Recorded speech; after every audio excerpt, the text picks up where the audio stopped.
Materi pertama, pengertian etika. Etika atau dalam bahasa Inggris disebut etik, yang mengandung ilmu, arti ilmu tentang kesusilaan yang menentukan bagaimana patutnya manusia hidup dalam masyarakat. Ilmu tentang apa yang baik dan buruk dan tentang hak dan kewajiban moral. Secara etimologis, etika berasal dari bahasa Yunani kuno, ethos yang berarti kebiasaan, adat, akhlak, watak, perasaan, dan sikap. Aristoteles dalam konteks ini menyoal tentang hidup yang baik, bagaimana pula mencapai hidup yang baik itu, yakni hidup yang bermutu, bermakna ketika manusia itu mencapai apa yang menjadi tujuan hidupnya. Menurut Aristoteles, dinai apa yang mencapai tujuan hidupnya berarti manusia itu mencapai dirinya sepenuh-penuhnya.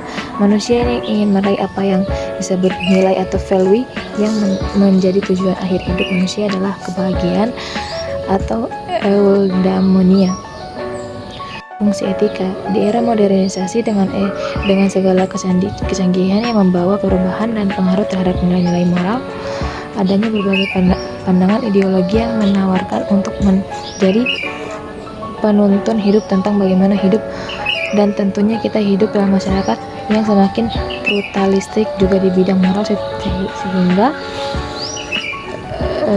sehingga bingung harus mengikuti moralitas yang mana. Pengertian profesi. Profesi dalam Kamus Besar Bahasa Indonesia adalah bidang pekerjaan yang dilandasi pendidikan, keahlian, keterampilan, kejuruan, dan sebagainya. Profesi hukum. Profesi hukum adalah profesi yang melekat pada dan dilaksanakan oleh aparatur hukum dalam suatu pemerintahan suatu negara. Profesi hukum dari aparatur hukum negara Republik Indonesia ini diatur dalam ketetapan MPR tentang garis-garis besar haluan negara. Kemudian selanjutnya ada nilai moral profesi hukum. Profesi hukum merupakan salah satu profesi yang menuntut pemenuhan nilai moral dari pengembannya. Nilai moral itu merupakan kekuatan yang mengarahkan dan mendasari perbuatan luhur. Setiap profesional hukum dituntut agar memiliki nilai moral yang kuat. Frans Magnus Suseno mengemukakan 5 kriteria nilai moral yang kuat yang mendasari kepribadian profesional hukum.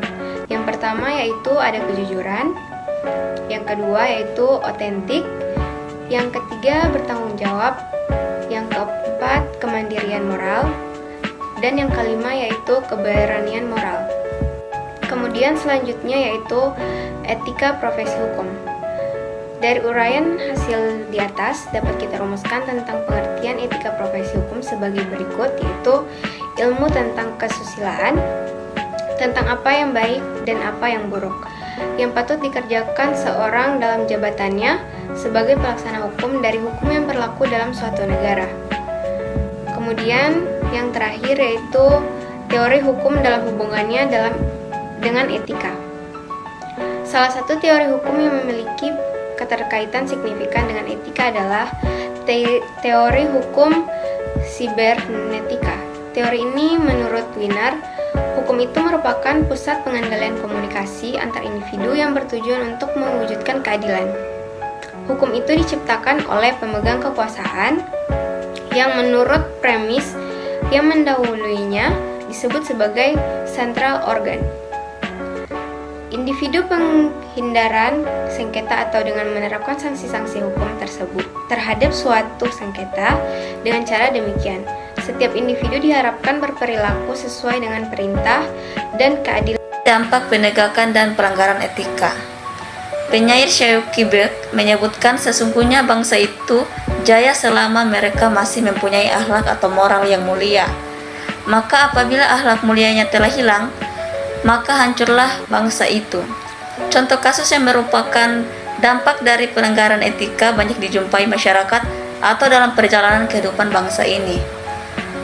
Perilaku orang kecil atau kalangan miskin yang melanggar norma moral sangat berbeda akibatnya jika dibandingkan dengan perilaku pejabat atau aparatur negara. Kalau pejabat atau aparatur negara yang melakukan penyimpangan moral, maka dampaknya bukan hanya sangat terasa bagi keberlanjutan hidup bermasyarakat dan bernegara, tetapi juga terhadap citra institusi yang menjadi pengembang tegaknya moral. Eksistensi etika profesi hukum. Pameo ubi societas ius, di mana ada masyarakat, di sana ada hukum.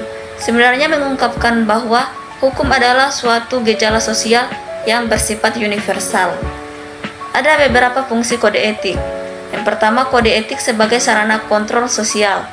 Kode etik memberikan semacam kriteria bagi para calon anggota kelompok, profesi, dan membantu mempertahankan pandangan para anggota lama terhadap profesi atau terhadap prinsip profesional yang telah digariskan.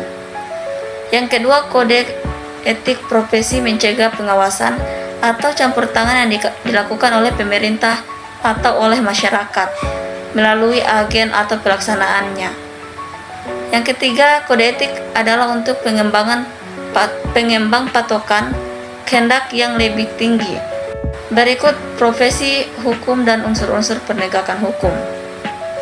Masalah-masalah profesi hukum dalam pembahasan profesi hukum Sumaryono pada tahun 1995 menyebutkan 5 masalah yang dihadapi sebagai kendala yang cukup serius, yaitu A. Kualitas pengetahuan profesional hukum, B. Terjadi penyalahgunaan profesi hukum, C. Kecenderungan profesi hukum menjadi kegiatan bisnis, D.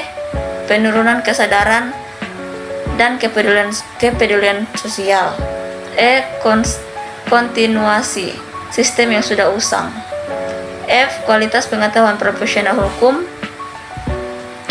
Dan penegakan hukum dilakukan dengan penindakan hukum menurut urutan sebagai berikut.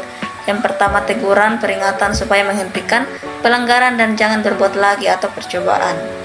Yang kedua, pembebanan kewajiban tertentu atau ganti kerugian denda. Yang ketiga, penyisihan atau pengucilan atau pencabutan hak-hak tertentu.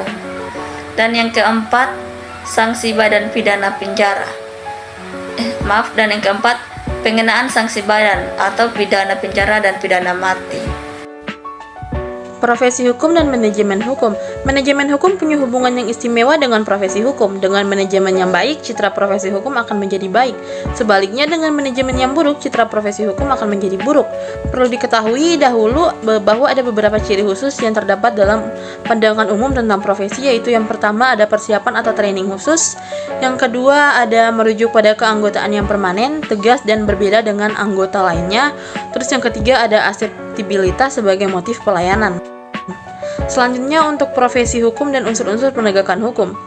Pengertian penegakan hukum dapat dirumuskan sebagai usaha melaksanakan hukum sebagaimana mestinya, mengawasi pelaksanaannya agar tidak terjadi pelanggaran, dan jika terjadi pelanggaran, memulihkan hukum yang dilanggar itu supaya ditegakkan kembali.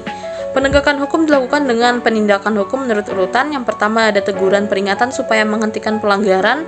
Yang kedua ada pembebanan kewajiban tertentu. Yang ketiga ada penyisihan atau pengucilan. Yang keempat ada pengenaan sanksi badan, pidana penjara ataupun pidana mati.